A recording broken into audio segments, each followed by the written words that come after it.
Hello humans, and welcome to the second episode of The Housepod, a podcast where we explore practical issues and applications of faith. I'm Natalie Kendel, a theologian and pastor here at the House.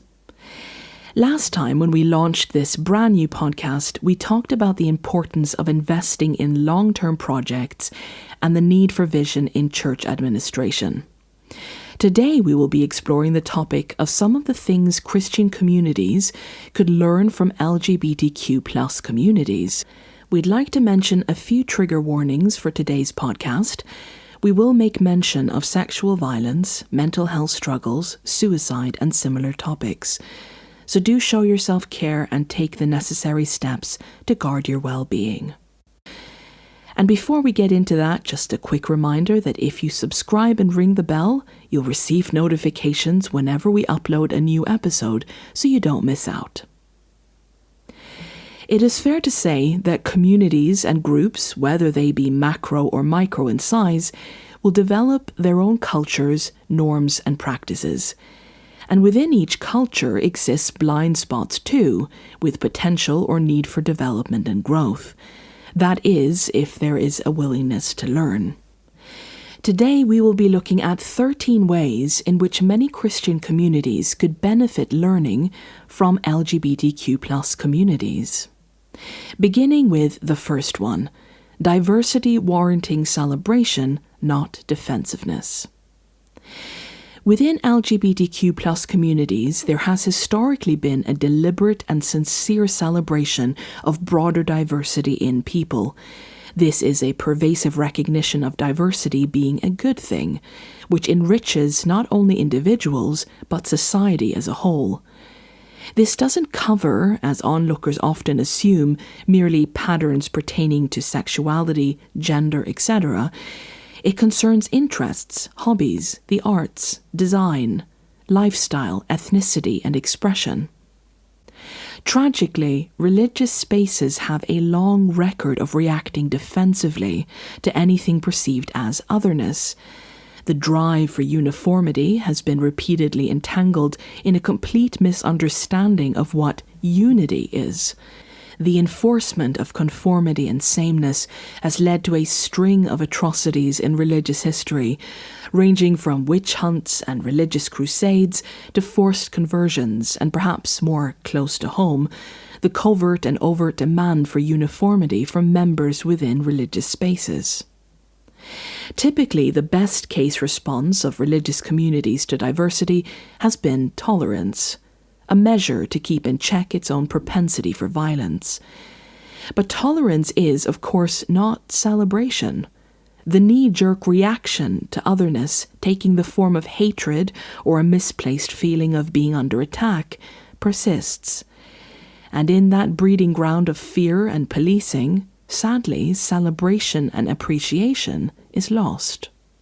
People who believe in a creator God, whose signature style is clearly wildly diverse, could take inspiration from the LGBTQ+ community to rediscover a celebration of diversity in other people.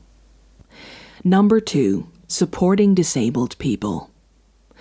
LGBTQ+ communities have been deeply attuned to and supportive of the disabled in their society. Both groups often have overlapping life experiences in a world that has misunderstood, demonized, disregarded, or shrugged their shoulders at the needs of its members. There is often a shared experience of being deemed second-class citizens or a lower class of human.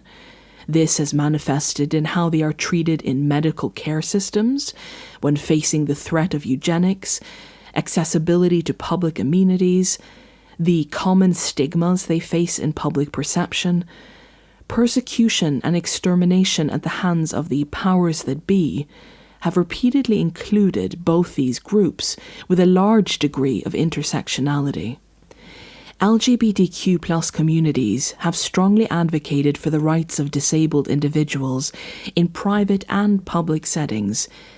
They recognize the disabled as not being disposable or an acceptable loss in a society that profits from ableism. LGBTQ+ people have often been miles ahead of the curve when it comes to understanding certain disabilities, even before the medical community or the general public has officially caught up. They have been better at open-mindedly listening to the voices of disabled people and meeting them with dignity and a willingness to learn.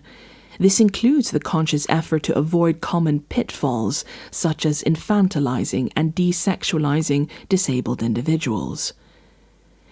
In the West, we live in a society that is obsessed with what it perceives to be youth, health, physical attractiveness, and desirability according to a very narrow standard. This type of society demands a large degree of fitting in to survive, and fast emulation to whatever behavioral standards are deemed acceptable. The human is seen as a machine that needs to work right, otherwise it is deemed as faulty and of no use as a cog in the greater mechanism. The human body is treated as an object that must succeed in being sexually attractive according to the impossible mold. This naturally discounts a large amount of the population which cannot fit these requirements, and we might add ought not to. The LGBTQ+ community has contrarily made space for many bodies. It has pushed to humanize the disabled while also making both mental and physical spaces more accessible. This understanding of the value of human beings diverging from the productivity-demanding, over-sexualized capitalistic narrative has caused many disabled people to find not only allyship but connection within LGBTQ+ communities. Sadly, many Christian groups reflect their greater society in exhibiting deeply ableist attitudes towards the disabled, and they need to recognize many common assumptions about health and wellness while developing an awareness of the danger of eugenics-forward thinking. Number 3, having a better understanding of mental health. This point is strongly connected with the previous one. The LGBTQ+ community has demonstrated an active pursuit of understanding and respecting mental health, in contrast to a larger society that is still deeply entrenched in stigmatizing mental health and mental illness. Christian religious groups have recurrently been behind the curve in understanding and respecting the importance of mental health. Rather, they have often added to the stigma by equating mental health struggles to a lack of faith, weakness of character, a symptom of sin, or even demonic possession. This naturally leads to further harm, inflicts deep shame on sufferers, twisted ideas about God, and reduces the likelihood of members being open about their mental health and thereby receiving support.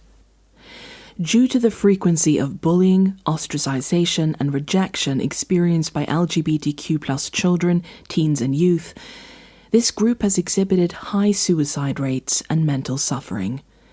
But in response, their community works hard through individuals and organizations to promote and destigmatize mental health. There is a constant pull to talk openly about mental health, making helpful resources available to shoulder each other's burdens and disseminate more sound information. This in turn helps break down walls of shame and secrecy, and LGBTQ+ individuals often find support in their friend groups. A secondary and related aspect concerns neurodivergence. Again, because of the celebration and encouragement of creativity, different minds, and acceptance of deviation from the very restricted societal norms, there is more room made for neurodivergent people in LGBTQ+ spaces than in their greater society. People who process the world differently and express themselves in atypical ways have a higher likelihood of fitting into a group which is already primed to admit and appreciate this. Christian communities could massively benefit from making a collective choice to increase understanding of mental health and fervidly pushing towards stigma and taboo culture found within its ranks. A simple and approachable way this can be done is by listening to mental health advocates and voices on social media platforms like TikTok and Instagram. Supportive online communities offer a host of first-hand knowledge, experience, and expertise that far exceeds many other resources. Number 4, speaking out against abuse. LGBTQ+ people are more likely to both be victims of and to be outspoken against abuse. According to the HRC Foundation, LGBTQ+ individuals are subjected to much higher rates of intimidation, bullying, and mistreatment, whether that be at home, in school, at work, or in public. These experiences often begin at an early age. Many experience abuse simply because they appear different. Others because of their higher likelihood of homelessness and poverty, direct consequences of being rejected by their nuclear family and faith community. The abuse experienced by many LGBTQ+ people is hate-motivated, often violent, and frequently permitted or tolerated in religious spaces, since the abuse is viewed as being a necessary corrective measure for a behavior, appearance, or lifestyle which is deemed as twisted and warranting disgust. This has, in many ways, motivated so many LGBTQ+ people to conclude that the generational and cyclical abuse must stop with them. For example, concluding, "I will not treat my children the way my parents treated me." There is a true recognition of personal responsibility and a frequent unwillingness to further perpetuate the abuse which they suffered from. Religious groups and spaces are notoriously heinous in their response to abuse within their communities and organizations. Cover-ups, protection of abusers, and the betrayal of the abused is more common than the alternative. A blend of ignorance about the nature of abuse and how to respond to it, and a practiced tolerance of abuse in all its forms, is a cancer at the heart of so many churches, religious organizations, and religious nuclear families. It has become horrifically normalized to turn a blind eye, excuse abusive behavior, fail to protect victims, blame victims, and pressure victims into performative forgiveness and reconciliation, all bolstered with misapplied teachings about grace and love. Religion is a perfect breeding ground for a host of things, ranging from narcissism and power hunger to controlling and coercive behavior. A very common manifestation of this is something called triangulation abuse, which is well worth researching. These behaviors are often justified with false theology and done in the name of God. The LGBTQ+ community has a deep and storied understanding of abuse and the unacceptability of it. They exhibit a greater openness to broach the topic, identify it, and denounce it. There is also a greater sensitivity to the subtleties of abuse, which many outside the community would miss or fail to acknowledge as abuse. Most Christian communities claim to care deeply for families, children, unity, and community, but the health and legitimacy of all these things are dependent on healthy relationships. Trustworthy, communicative, respectful, emotionally developed, just relationships. None of these things can exist if abuse is tolerated in any form to any degree. Until religious spaces drastically change how they understand and respond to abuse, they will remain unsafe or potentially unsafe spaces for everyone. Number 5. More trauma-informed and addiction-informed outlook. Coupled with a deep understanding of abuse, LGBTQ+ communities often exhibit a higher level of being trauma-informed than Christian religious spaces, both trauma with a small t and a capital T. Instead of trauma being the topic of a half-informed 30-minute seminar for the congregation on a Sunday evening, trauma-informed care, communication, and understanding is a deeply discerned topic in many LGBTQ+ spaces. Individuals will often carry out extensive personal research on the role trauma plays in a person's life, the importance of breaking cycles which perpetuate trauma, and the type of support which is needed for the traumatized. There is an equal understanding of both the personal things which cause trauma and the need to dismantle systemic causes of trauma. Examples such as poverty, exploitation in labor, treatment of immigrants, racism, etc. Accompanying this is a recognition of the inherent link between trauma and addiction.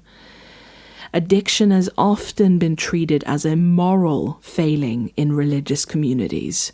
The overt or covert treatment plan, generally applied, has been along the lines of a call for greater discipline and faith, isolation, secrecy, denial, condemnation, sin labeling, self-punishment, and so on.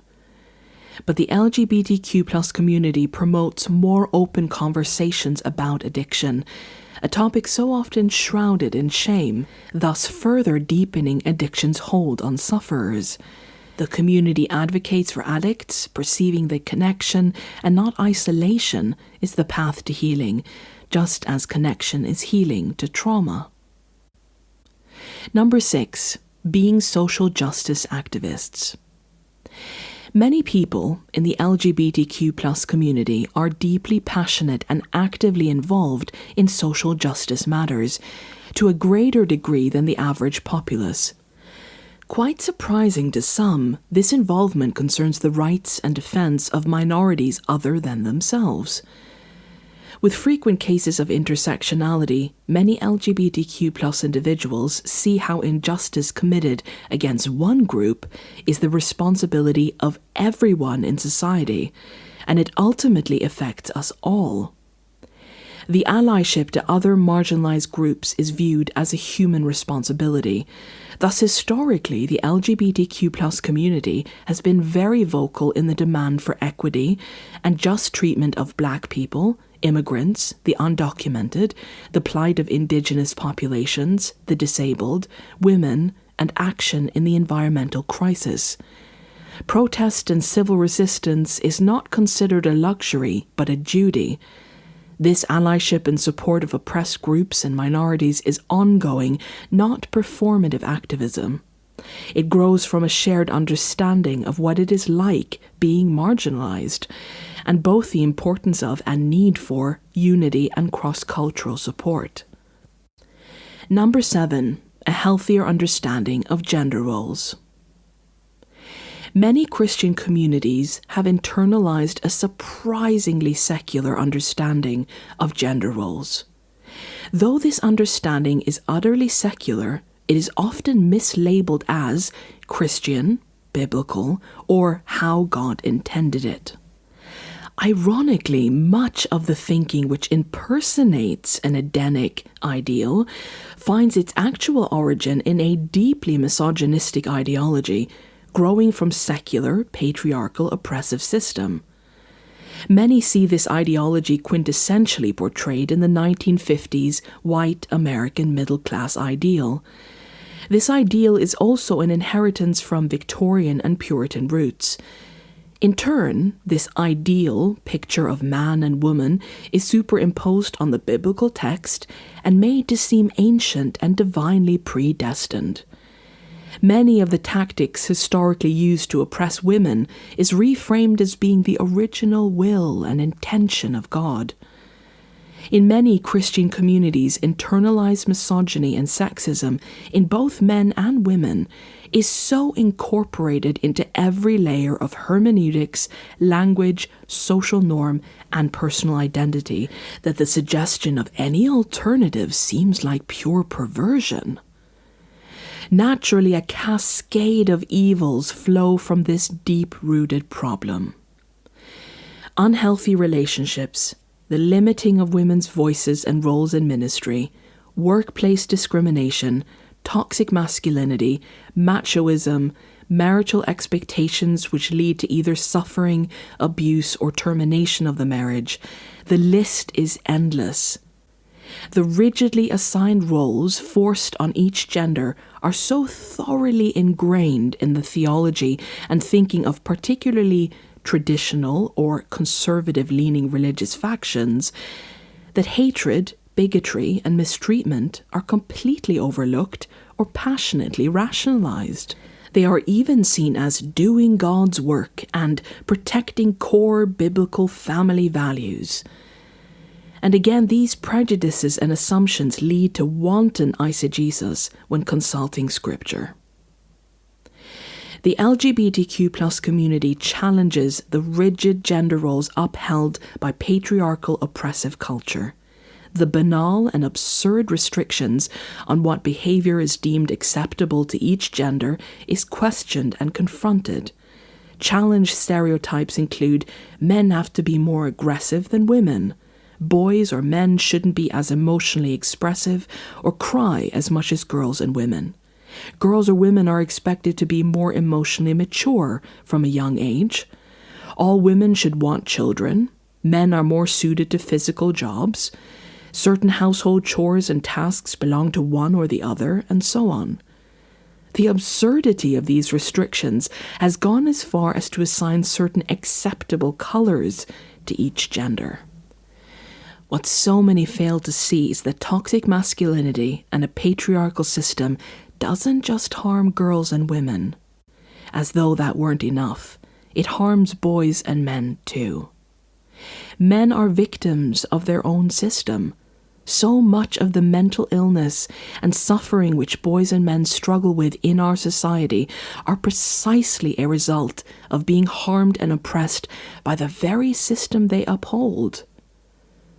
The LGBTQ+ community has brought liberation and belonging to so many individuals who are looking for an alternative to a culture they couldn't fit into, and indeed rightfully shouldn't.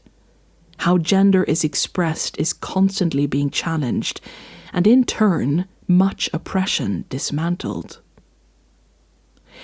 Number 8, advocacy for women's rights. A large part of being aware of the misery which comes from patriarchal oppression is recognizing the need to advocate for women's rights and equity, whether that be in the home, workplace, in politics, or other public spaces. The LGBTQ+ community has been deeply empathetic and involved in this advocacy, and unlike the rest of the populace, the call for equity and anti-chauvinism has not mainly come from women, but from all sides of the queer community. This active backing has ranged from normalizing openness about female health, menstruation, and diversity in bodies, to civil action against government policy which harms and threatens women's human rights and bodily autonomy. Many religious circles are still tremendously bogged down in rampant taboo culture when it comes to women's bodies, menstruation, sexuality, sexual pleasure, and their demand for girls' and women's fair and just treatment is glacial at best. Number 9, de-stigmatization of men's health. The LGBTQ+ community has been leaps and bounds ahead when it comes to openness and better communication about men's health, both physical and mental. In a society where toxic masculinity has caused many men to still have limited knowledge or interest in their own need for medical checkups, a healthy lifestyle, personal hygiene, community support, and general physical care, normalizing things like going to the doctor can drastically improve their well-being and downright save lives. For example, if the culture of getting help is for the weak is set aside, it allows more serious and preventable illnesses and conditions to be caught earlier, ranging from STDs to cancer. The stigma surrounding men's mental health is a massive and dense issue, which lays like an iron blanket atop our society, with men far more likely to die from suicide than women, and male violence continuing to result from that stigma and lack of accountability. Societal pressures, cultural norms, and beliefs cause many men to suffer in confusion, in silence, and alone. Toxic masculinity and its integration into church cultures make support from other men rare or impossible, erroneously spiritualizes some struggles, and infiltrates male friendships in a detrimental way, causing further loneliness. The LGBTQ+ community has a far superior track record in openly sharing about men's mental health and offering resources that might suit a far greater spectrum of sufferers. The community also has a longer history of appreciating alternative or out-of-the-box types of support and therapy approaches, since mental health support was not accepting of or open to its members for many years. Alternative or unconventional support is often preferred by men, since it is removed from the more stigmatized mainstream therapy and support systems. Christian spaces need an overhaul in their relationship to mental health. Psychology is still often labeled as a purely secular practice, treated with enmity and suspicion. Mental struggle is still sometimes over-spiritualized. Religious groups' relationship to mental health is a nebulous and deeply complex issue to broach, because much of the stigma is caused by larger oppressive systems, such as misogyny, white supremacy, and a patriarchal system. Yet it is possible to begin. It is necessary to begin. It is worth doing, and it will save lives. Number 10. Supportive of the arts. A major outlet and sanctuary for many LGBTQ+ people has been in the arts. Art, music, design, drama, and performance has often allowed room for members to express and explore more freely where they otherwise could not, and to tell narratives otherwise silenced. Our society has benefited from a deep well of creativity and beauty flowing out from the LGBTQ+ community. Religion often has historically had a pendulum stance on art and beauty, swinging wildly from desiring and utilizing art, music, and design to glorify God or the religious institution, to condemning such things as vain, vapid, trivial, or sin-inducing. Christianity oscillates between Renaissance and Puritanism, excessive lavishness and self-denial, the grandiose and cruel austerity. Beauty has often induced a panic reaction, being over-sexualized or associated with a sinful, carnal sensuality. Ironically, this panic has often revealed the true culprit, an internalized objectification of women, and the lack of self-control and the weakness of those decrying art and beauty the most. Beauty, art, design, music, story, these are all things humankind are made to create and enjoy. They whisper of things beyond the veil of this world. A balance between appreciation and rightful respect of the arts needs to be recaptured in some faith communities, not as a commodity, not as something to be worshipped or condemned, but a joy and freedom and a builder of community and connection. Creativity isn't superficial and has value beyond the capitalism which often stifles innovation. Number 11. Sex seen as not a bad thing. LGBTQ+ communities' openness about sex education and sexual health has stood in contrast to the fundamentally shame-based relationship many religious communities have with sex. The higher levels of informedness about sex have stemmed from a greater openness to talk about the particulars of sex among its members. This resulted in a well of knowledge being shared before school or even medical textbooks shared the same information. LGBTQ+ communities have promoted safe sex and protected sex instead of pretending that preaching abstinence will eradicate sexually transmitted diseases, guarantee a healthy outlook on sex, or magically eliminate unplanned pregnancies.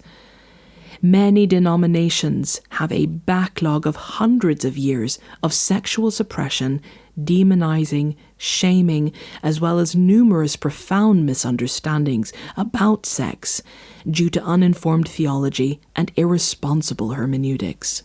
What is mistaken as reverence for sex can in fact be shame. For years, sex has been talked about in hushed tones, where mature adults avert their eyes, grit their teeth, and talk about it in tones laced with taboo and embarrassment. This has resulted in, among other things, a complete or partial ignorance, even disregard, for female sexual pleasure. Female sexuality has often been spoken of mainly in the context of procreation. The female body is often reduced to functions. Whether willingly or unwillingly, the female body is repeatedly confined to the role of a birthing machine, or an object created for the purpose of male pleasure. The female body is approached simultaneously as a source of great shame and something which can be rightfully possessed and is a source of temptation. The obsessive scrutiny of purity culture poisons the minds of people of faith from all generations, inducing everything from body dysmorphia, mistreatment of women, coercive marital behaviors, eating disorders, fear of sex, secrecy, and propping up cultures of abuse. It communicates to girls from a very young age that they themselves are somehow dirty, indecent things, yielding internalized shame and self-hatred that is often mistaken for modesty or simply a part of the female experience. Within most Western Christian circles, sex is taught from a white, male, able-bodied perspective. The male is painted as being at the center of the sex narrative, as the initiator and possessor of power, while the female is portrayed as needing to have a secondary, docile, receiving, accepting role. The male gives, the female receives. In many Christian microcultures, sex is typically narrowed down to meaning only sexual intercourse, as though this is the whole meaning and point of sex. Furthermore, sex and sexuality are imagined to be the same thing, one equaling the other. And, abhorrently, although the anatomical operation of sexual intercourse is taught in church schools and referred to in religious settings, a majority of the time they teach nothing of consent. This final point is particularly horrendous. Sex education without consent education is a recipe for abuse. The LGBTQ+ community has been adept at promoting consent. They have been far better at viewing sex as more than a narrow utilitarian function of marital duties or producing children. The respect for personal pleasure, different bodied experiences, and the call to honor the bodily autonomy of each person, regardless of gender or age, is both deeply needed in our society and beautifully close to the much misunderstood Edenic ideal. Number 12. A higher rate and concept of Platonic relationships. Much of the relationships, community, connections, and loyalties of LGBTQ people are not contingent on genetic connection. Christian, so-called culture has claimed to highly value and prioritize the nuclear family, presenting the ideal relationships as being dependent on marriage and children. The insinuation being that these are needed for true family and belonging to occur. LGBTQ+ communities have focused more on building deep relationship and intimacy which is founded on mutual choice and shared values, rethinking the assumption that nuclear family is the only real family. Many LGBTQ+ people are disowned by their birth families and treated poorly.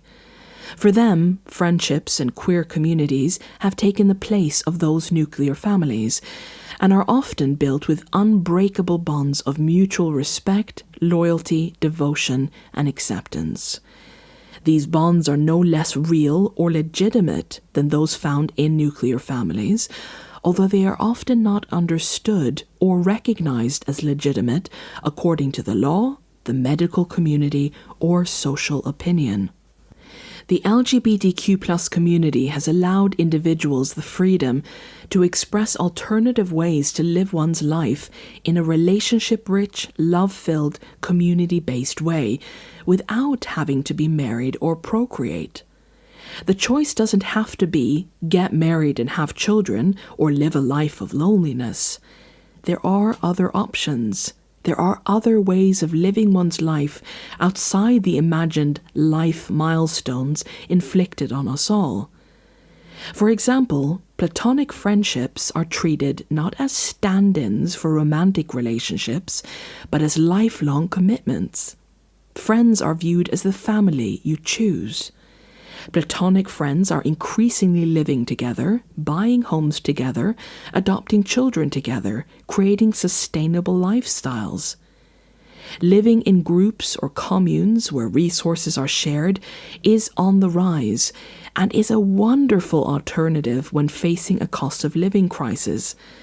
Singleness is more accepted as a life which is not lesser than, lonely, or abnormal. Christian communities have a history of misunderstanding singleness, whether singleness be by choice or circumstance. This is revealed in the language commonly used, such as, God has someone out there for you, or you'll meet your other half one day, as though a person is not already a whole without a romantic attachment, as though not marrying is a failure of God's will being played out in one's life. Singleness is often viewed as a temporary misfortune, which a church's singles mixer night can fix. Even singles ministries are geared towards ultimately ending that state of singleness. Marriage is glorified as a rite of passage to becoming a fully fledged social member of the faith community. Childlessness is met with no less stigma or harm than it was in the days of Eli and Hannah. A large number of Christians who are unmarried and childless find solace and belonging in LGBTQ+ spaces simply because they are already viewed as whole human beings who can have deep and meaningful connections. There is a great need for re-examination and rediscovery of the true meanings of relationship, family, and belonging as expressed in Genesis at the origins of humanity. It is a vastly misunderstood and misapplied theology which does great damage. Number 13. Less blind loyalty to organizations and institutions. The LGBTQ+ community has historically been met with hostility, imputation, and exclusion by both governmental, social, and religious organizations and spaces. Where there hasn't been downright expulsion, there's commonly been heinous mistreatment. Thus, its members have had to think outside the confines of many man-made organizations and structures. Historically, they have practiced less blind loyalty to authority figures or institutions than religious persons have. Unquestioning support of religious leadership figures or prioritizing the public image of a company, organization, or congregation is an all too common practice among Christians. Mixing up loyalty to God with loyalty to churches is as frequent a pitfall. Often members believe their current theological understanding to be infallible. Naturally, this attitude is notoriously difficult to challenge, since it usually leads to defensiveness and further entrenchment on part of the challenged. Christian groups and individuals often mistake tradition for absolute divinely instituted law. As a result, many harmful behaviors are excused, spiritual growth impeded, stagnation ensues, and Jesus' name sullied with the hateful attitudes and actions of people who claim affiliation with him. Blind loyalty is not only dangerous, but it is contrary to the life human beings were created to live. We were created to be thinking beings with free will, caused to constantly grow and move with a dynamic, living God. Blind loyalty to man-made structures is a slippery slope, which ultimately leads to tyranny and/or persecution of those who voice disagreement. This persecution is often supported by the larger group, who genuinely believe it is their responsibility to protect and preserve truth itself. Many Christian communities could benefit from learning and applying the reality that truth, if it is genuinely truth, is not as fragile as to be damaged by our questions, our doubt, or our critical thinking. We are invited to follow the Lamb wherever he goes, not wherever our organizations, institutions, or religious leaders go. To conclude these thoughts, there are many cultures we can benefit learning from and listening to. It would bring liberation to all involved if more Christians pursued some of the values and practices mentioned here, as exemplified in many LGBTQ+ communities. We might be surprised at how loving, remarkable, worthy, and beneficial these outlooks and actions are. We might equally be surprised at how loving, remarkable, worthy, and important the individuals in these communities are. We may come to see that in contrast, many of our religious mindsets are deeply ungodly and reflective of a secular, unloving culture and influence. We might discover how the Spirit of Jesus is very much reflected in people who many religious groups have written off, condemned, and painted as purely evil. Much can be learned from these spaces which we have long misunderstood and demonized, if we have the humility and wisdom to listen with the intent to understand. If you like some of the sources or resources used for this podcast, you can find the links to those in the description box below. Thank you so much for joining us for today's Housepod. We return next time with another episode and a brand new topic. Until then, may the God of wisdom inspire in us the humility to learn and unlearn.